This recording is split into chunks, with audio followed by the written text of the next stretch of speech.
오늘은 2024년 마지막 주일입니다. 한 해를 마무리하며 지난 시간을 되돌아보게 됩니다. 여러분의 2024년은 어땠습니까? 기쁨과 감사로 가득했던 순간도 있었을 것입니다. 때로는 어려움과 아쉬움이 남는 순간들도 있었을 것입니다. 그러나 그러한 모든 것들 가운데 우리가 꼭 기억해야 될 것이 한 가지 있습니다.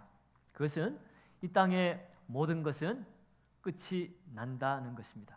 마지막 때가 있다는 것입니다. 시편 103편 15절에 이런 말씀이 있습니다.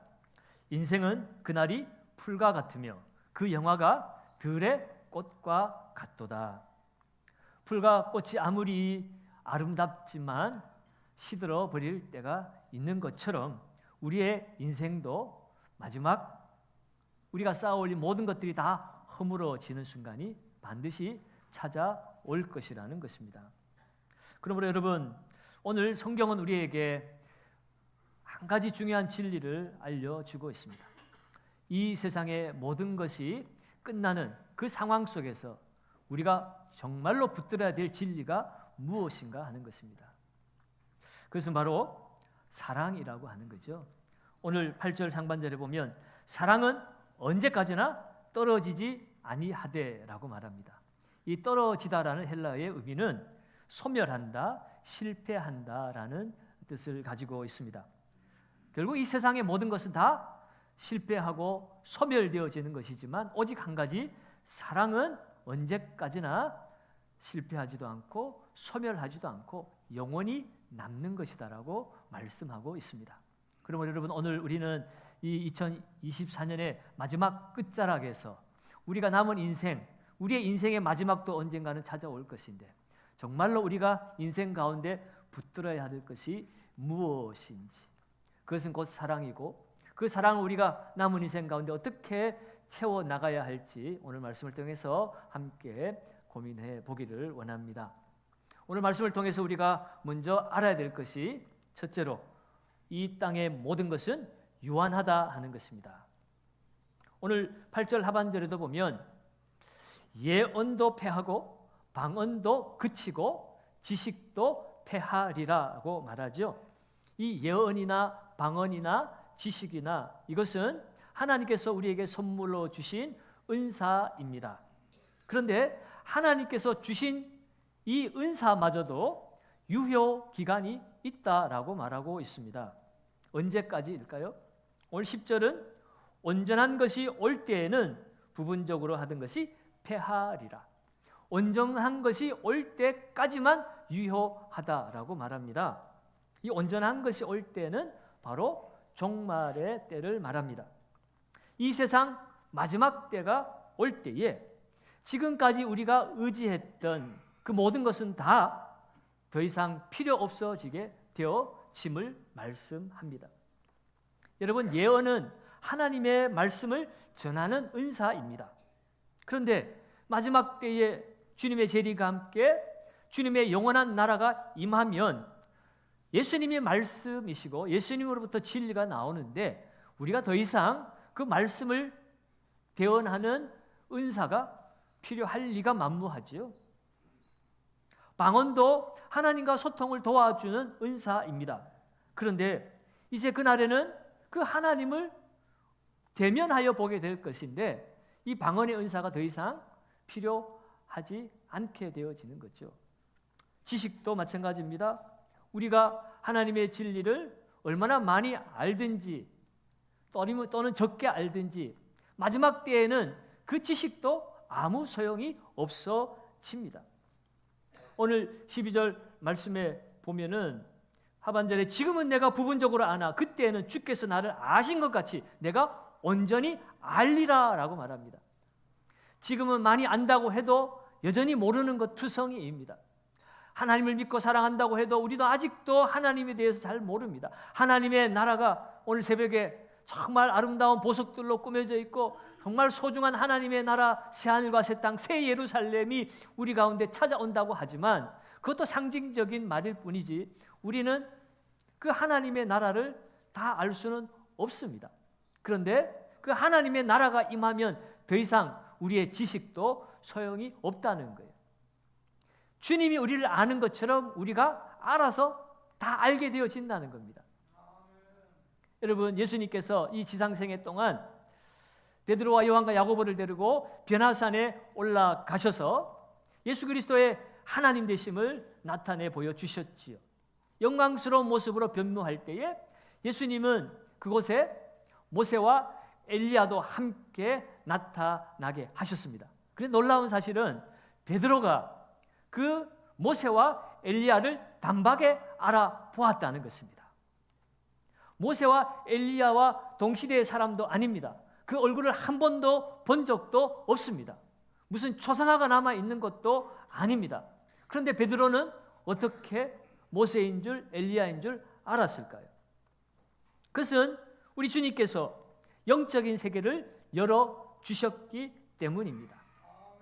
그날에는 우리가 영적인 하나님의 그 나라를 온전히 알게 되어지기 때문에 이 땅에 우리가 많이 안다고 하는 그 자랑도 아무 소용이 없게 되어지는 거죠.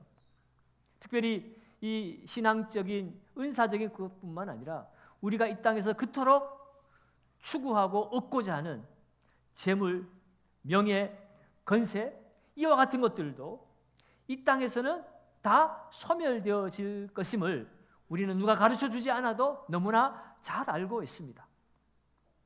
수시로 지금도 권력자들이 서로 다투고 싸우고 돈 때문에 서로 싸우고 다투고 자기의 명예를 지키려고 서로 다투고 싸우는데 그것들이 금세 사라질 것임을 우리는 너무나 경험을 통해서 잘 알고 있습니다.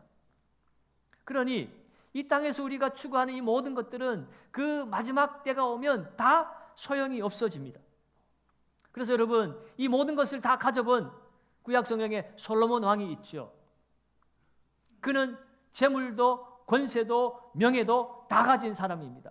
그리고 지식도 세상에 그와 견줄 수 없는 지혜를 가진 사람이었어요. 외국에서 이방 왕들이 이 솔로몬 한번 만나보고 그 지혜를 한번 경험해 보고자 그렇게 찾아왔기까지 그렇게 엄청난 것을 다 가진 사람이었습니다. 그런데 그가 인생을 살아보고 내린 결론이 무엇입니까? 전도서 1장 2절에 보면 헛되고 헛되며 헛되고 헛되니 모든 것이 헛되도다. 그 지혜자가 권력과 재물과 명예를 다 가진 사람이 그가 깨닫게 된 것은 이 세상에 있는 그 모든 것은 다 헛되고 헛되고 헛되고 모든 것이 헛되다 하는 것입니다. 사랑하는 여러분, 이 세상의 모든 것은 헛됨으로 드러나게 되어 있습니다. 그러면 여러분, 우리는 이 세상을 살아가는 동안 우리의 인생은, 우리의 시간과 에너지는 유효기간이 있다, 유한하다라는 것을 우리는 아는 것이 지혜로운 삶입니다. 그럴 때에 우리는 우리의 인생을 낭비하지 않고 우리의 시선을 이 땅에 두지 않고 하늘에 두고 살아가는 지혜로운 삶을 살 수 있게 되기 때문입니다. 우리 주님도 우리에게 말씀하셨어요. 마태복음 6장 19절 20절에서 너희를 위하여 보물을 땅에 쌓아두지 말라. 거기는 점과 동록이 해하며 도둑이 구멍을 뚫고 도둑질하느니라. 오직 너희를 위하여 보물을 어디에요? 하늘에 쌓아두라. 우리가 이 땅에서 추구하는 그 모든 보물로 여기는 것들이 결국은 다 소멸되어질 것인데 우리가 정말로 쌓아두어야 될 진정한 보물은 하늘에 있다는 것입니다. 눈에 보이는 돈이나 권력이 아니라 주님 말씀대로 사랑하며 순종하며 살아가는 그 삶만이 하나님의 나라의 보물로 쌓이게 되는 것이에요. 여러분, 한 해를 돌아보면서 여러분, 우리가 그토록 추구하고 애쓰며 노력했던 그 모든 것이 다 하나도 남지 않고 소멸되어질 것임을 우리가 안다면 여러분, 오늘 우리의 인생은 어쩌면 지난 한 해도 낭비하는 인생을 살지는 않았는지 모르겠습니다. 열심히 살았는데 너무너무 수고 많이 했는데 여러분, 그것을 내가 하나라도 가지고 갈 수 없을 영원한 삶에 어울리지 않는 썩어 없어지고 소멸될 것이었다면 우리는 오늘 한 해만뿐만 아니라 우리의 인생을 끝을 낼 때에 돌아보면 내가 아무것도 열매로 남긴 것이 없구나. 그저 낭비만 했구나. 헛되기만 하구나. 여러분, 그런 고백만 우리가 남길 수밖에 없는 것입니다. 그러면 여러분, 오늘 이 말씀을 우리가 이 마지막 시간에 바라보면서 오늘 함께 받아야 될 두 번째 교훈이 있다면, 성도가 영원히 붙들어야 될 가치가 있다면 그것은 바로 사랑이라 하는 것입니다. 8절을 다시 보면 사랑은 언제까지나 떨어지지 아니하되라고 말했고, 또 13절에는 그런즉 믿음, 소망, 사랑 이 세 가지는 항상 있을 것인데 그 중에 제일은 사랑이라. 여러분, 믿음도 중요합니다. 소망도 중요합니다. 그런데 이것들보다 사랑이 더 뛰어난 이유는 무엇일까요? 그것은 이 믿음과 소망은 우리에게 필요한 것이지만 이 땅의 여정을 끝낼 때까지만 필요한 것이기 때문에 그렇습니다. 여러분, 히브리서 11장 1절은 믿음에 대해서 이렇게 정의하죠. 믿음은 바라는 것들의 실상이요, 보이지 않는 것들의 증거니. 여러분, 믿음은 바라는 것들의 실상이라고 그랬습니다. 믿음을 가졌다고 하는 것은 내가 가지지 못한 것을 바랄 때에 이 믿음으로 그것을 바라는 것이고, 보이지 않지만 이 믿음이 증거가 되어서 우리는 살아가게 되어지는 거죠.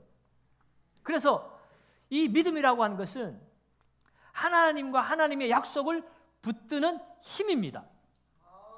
그런데 이 땅을 사는 동안에는 이 믿음의 힘이 필요해요. 그런데 마지막 때가 되면 어떻게 되겠습니까? 12절에 보면 지금은 거울로 보는 것 같이 희미하나 그때는 얼굴과 얼굴을 대하여 볼 것이요 라고 말하고 있습니다.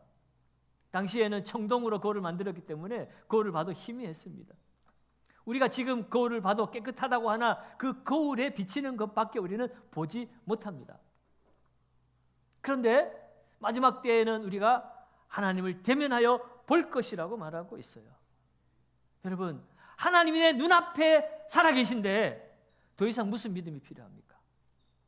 여러분들이 여러분 눈앞에 있는 여러분의 어머니를 내가 어머니라고 믿습니다 라고 말하는 것, 그거 말이 되지 않지 않습니까?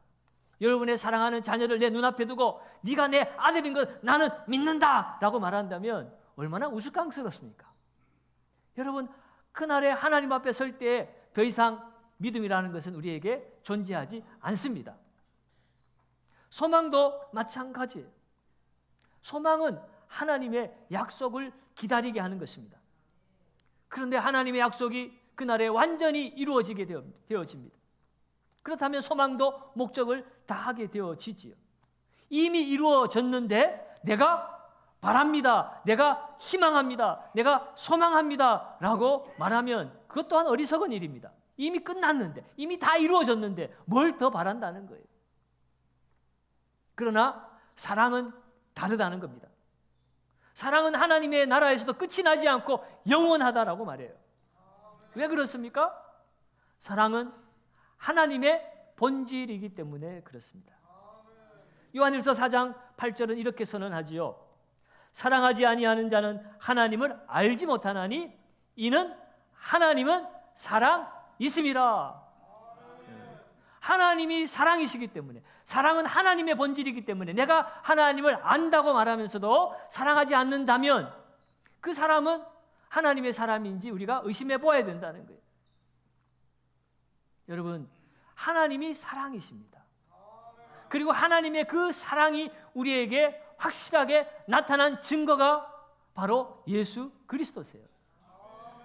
로마서 8장 38절 39절에 이렇게 말합니다. 내가 확신하노니 사망이나 생명이나 천사들이나 권세자들이나 현재일이나 장래일이나 능력이나 높음이나 깊음이나 다른 어떤 피조물이라도 우리를 우리 주 그리스도 예수 안에 있는 무엇에서요?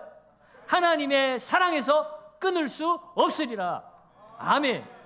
사랑이신 그 하나님이 우리 가운데 나타나셨는데 예수 그리스도 안에서 나타나셨다는 거예요. 우리가 아직 죄인되었을 때 그리스도께서 우리를 위하여 죽으심으로 말미암아 우리를 향한 하나님의 사랑이 확정되었다라고 말하고 있습니다. 그러면 여러분, 예수님은 사랑의 화신입니다. 사랑의 하나님이 보이는 하나님으로 이 땅에 오신 분이 예수 그리스도세요. 그러므로 여러분, 예수 그리스도는 우리에게 주어진 최고의 선물입니다. 사랑이신 하나님을 우리가 알게 되기 때문이고, 우리도 예수 그리스도를 통하여 사랑하며 살 수 있는 하나님의 자녀가 되었기 때문입니다. 그러면 여러분, 이 세상의 모든 것은 다 사라져도 하나님의 사랑만은 영원히 남습니다. 바꿔 말하면 이 세상에 의지할 것은 아무것도 없지만 우리가 진정으로 의지해야 될 것은 바로 하나님의 사랑이라는 거예요. 하나님의 사랑이 부어질 때, 그 하나님의 사랑이 우리를 강권할 때에 우리는 이 세상에서 승리할 수 있습니다. 돈도 권세도 명예도 결코 우리를 끝까지 지켜주지 못해요. 나라 돌아가는 거 보면 알잖아요. 뭐 여야를 떠나서 힘을 추구하고 권력을 추구하고 돈을 추구하는 사람들 다 자기 진영이나 자기 유익을 위해서 그렇게 살아가지. 그리고 그것이 그들을 끝까지 지켜주지도 못해요. 여러분, 그러면 여러분, 우리는 하나님의 사랑을 가져야 하고 그 사랑을 우리는 이 세상 가운데 나타내며 살아야 합니다. 하나님을 닮은 가장 큰 증거가 사랑이기 때문에 그렇습니다. 하나님을 아는 자는 사랑할 수밖에 없습니다. 이는 하나님은 사랑이시기 때문이라고 말씀하고 있죠. 여러분, 우리가 사랑하며 이 땅을 살아가면 하나님의 나라는 이미 이곳에 이루어지고 있는 것입니다. 따라서 우리가 이 세상에서 남길 수 있는 최고의 유산은 바로 사랑입니다. 물론 물질도 유산으로 남길 수 있습니다. 그러나 그 물질이 영원히 남겠습니까? 여러분, 우리가 남에게 물질로 뭔가 물러주고 도와준 것 기억이 남을 수는 있겠지만 곧 잊어버리죠. 그러나 영원히 남는 것은 사랑으로 누군가를 섬겼던 것, 사랑으로 누군가를 용서했던 것, 그 사랑의 순간만은 영원히 지워지지 않고 우리 가운데 남아있게 될 것입니다.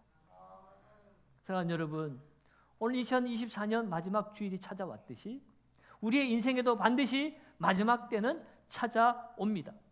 한 번 죽는 것은 사람에게 정해진 것이요 라고 분명히 성경은 말하고 있습니다. 정해졌어요. 여러분, 누구도 피해갈 수 없습니다. 그러나 그것으로 끝나지 않습니다. 그리스도의 심판대 앞에 서게 될 것이다 라고 말합니다.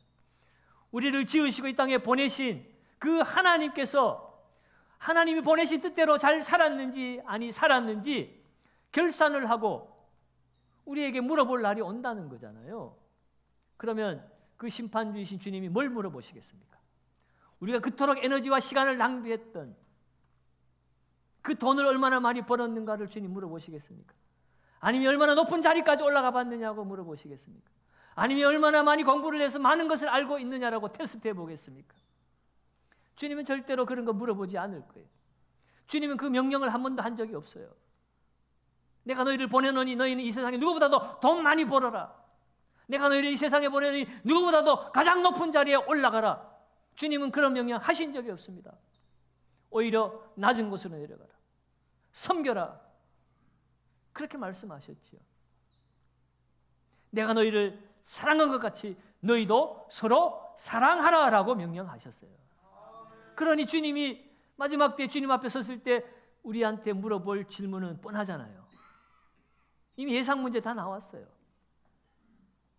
얼마나 사랑했느냐.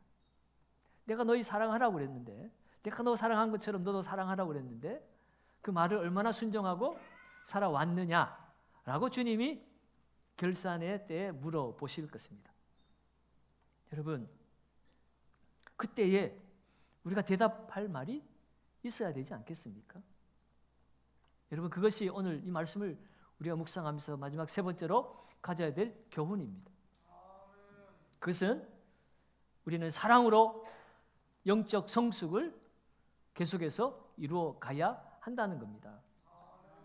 여러분, 우리가 예수 믿고 끝나는 것이 아니라 우리는 계속해서 성숙한 삶, 성숙한 믿음과 사랑으로 자라가야 합니다. 오늘 11절은 어린아이와 어른의 그 비유를 통해서 우리에게 성숙한 성숙한 사랑에 대해서 말씀하고 있습니다. 11절을 같이 한번 읽습니다. 내가 어렸을 때에는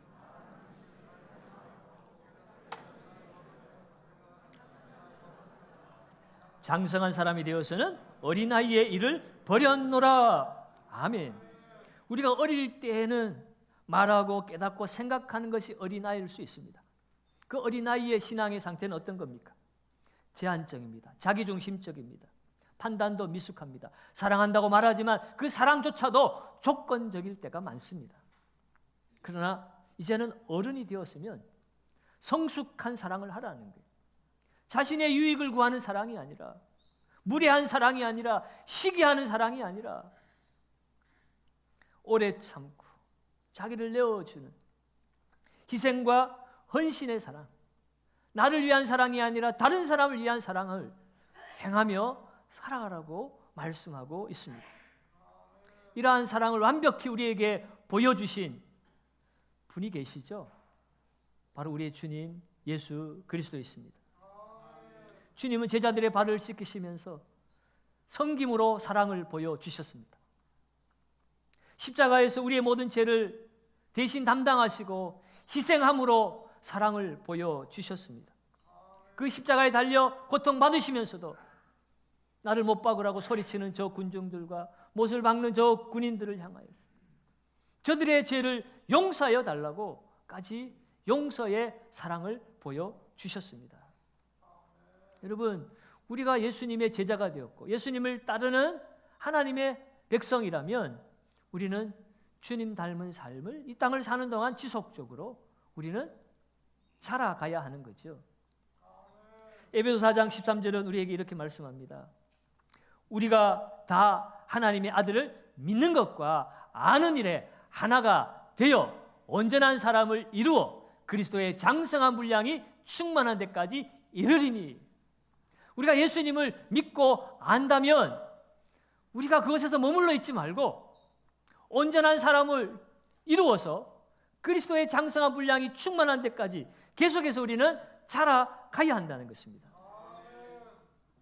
그 말은 우리는 예수님을 닮아가는 삶을 2024년 한 해로 마무리하는 것이 아니라 다가오는 2025년도에도 계속해서 우리는 주님의 그 분량에 달할 때까지 계속해서 우리는 자라가야 된다는 거예요. 2024년 우리가 원래 표어를 사랑하고 축복하는 교회로 잡고 사랑하고 축복하는 삶을 살려고 무던히도 애를 썼지만 여러분, 이것이 한 해의 이벤트로 끝나는 것이 되어서는 안 된다는 거예요. 사랑하고 축복하는 사람은 주님이 오시는 그날까지 아니 이미 주님의 나라에 이르러서도 변함없이 계속되어야 될 가치입니다. 그러면 여러분, 이제 2024년 마지막 주일을 맞이하면서 우리의 삶을 한번 돌아보시기 바랍니다. 예수님처럼 연약한 가족과 이웃을 참아주셨습니까? 희생하셨습니까? 그들을 사랑하셨습니까? 교회의 동역자들의 부족함을 품어주셨습니까? 용서와 화해의 사랑을 실천하셨습니까? 도움이 필요한 사람들에게 사랑의 손길을 내밀었습니까? 저를 비롯하여서 대부분의 많은 성도님들이 그렇게 살지 못한 것 같아서 이 한 해의 끝자락에서 우리는 또 후회할 수밖에 없고 회개할 수밖에 없는 연약한 인생임을 시인하지 않을 수가 없습니다.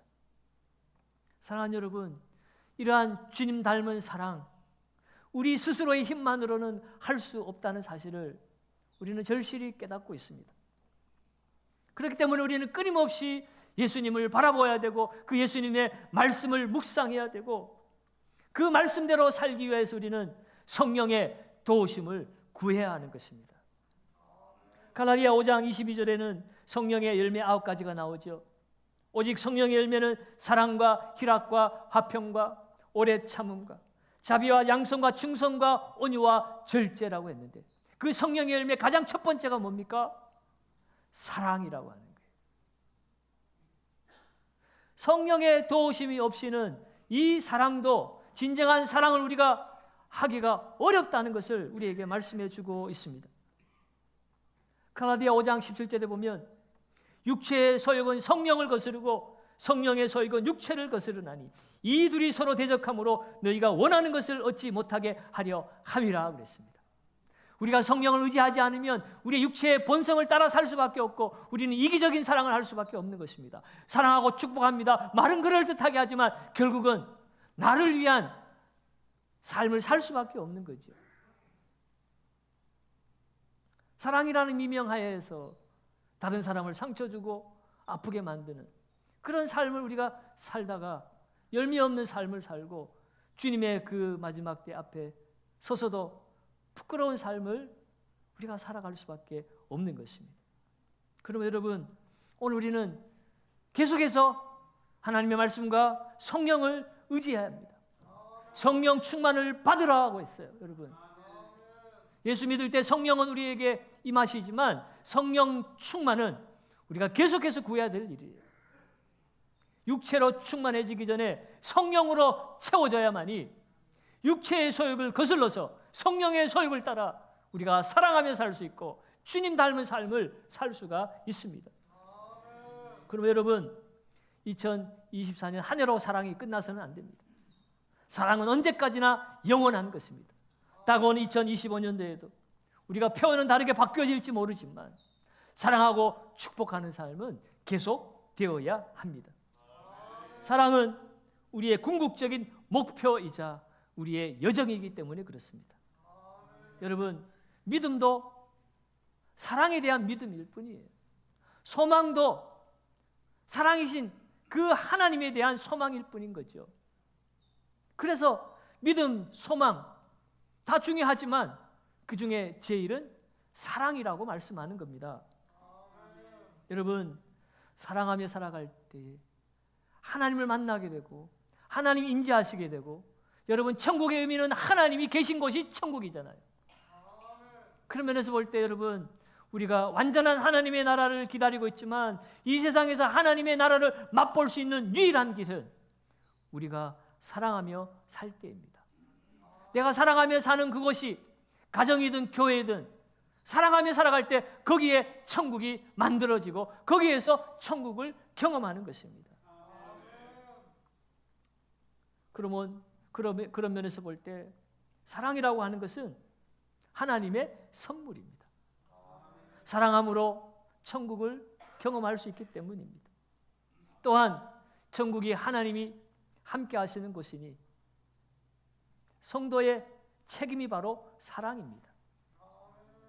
하나님을 믿고 아는 자는 사랑해야 하기 때문입니다. 그럼 여러분, 올 한 해 이제 한 이틀 남았잖아요. 3일 남았나요? 이 한 해가 마지막 가기 전에 지금 위로가 필요한 사람에게 찾아가셔서 사랑의 말을 건네시기 바랍니다. 용서가 필요한 사람에게 찾아가서 손을 내미시기 바랍니다. 이웃의 필요를 채워주시기 바랍니다. 여러분, 어린아이의 일을 버리라고 그랬어요. 지까짓 게 먼저 나한테 와서 용서를 빌어야지. 지가 먼저 나한테 와서 얘기해야 되지. 내가 누군데. 여러분, 그것은 어른의 사랑이 아닙니다. 설사 상대방이 잘못했을지라도 내가 성숙한 사랑을 하고 있다면, 내가 그리스도의 사랑으로 살아왔다면 그 어린 신앙의 사람 먼저 찾아가서 손을 내밀고 나의 불찰이구나, 내 잘못이구나, 내가 더 품어주지 못했구나, 내가 더 사랑하지 못했구나, 그렇게 사랑의 손길을 내미는 것, 여러분, 그것이 주님의 나라를 살아가는 성도의 책임 있는 자세인 줄로 믿습니다. 그렇게 하나님 앞에 이 사랑을 순종하며 나갈 때, 그것이 아무리 작은 사랑일지라도 하나님께서는 그 사랑을 큰 열매로 돌아오게 해 주실 줄로 믿습니다. 다시 한번 말씀드립니다. 2024년 마지막 주일, 내가 원하지도 않았는데 찾아왔습니다. 우리의 인생의 마지막도 원하든 원하지 않든 반드시 찾아올 것입니다. 여러분, 그날이 있음을 기억하고 오늘 한 해를 사랑으로 마무리하시고 다가올 한 해도 사랑으로 맞이하실 수 있는 우리 경상교회 모든 성도 되시기를 예수님의 이름으로 축원합니다.